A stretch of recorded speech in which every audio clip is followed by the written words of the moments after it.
So my name's Francis Wigger and I'm a canine handler with the WA Police. Down. So this is police dog Utah.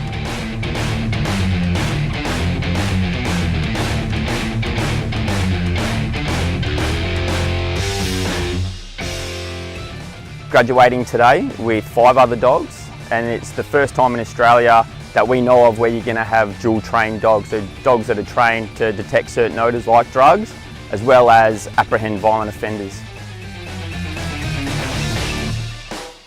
You're tested virtually daily, something that I really enjoy.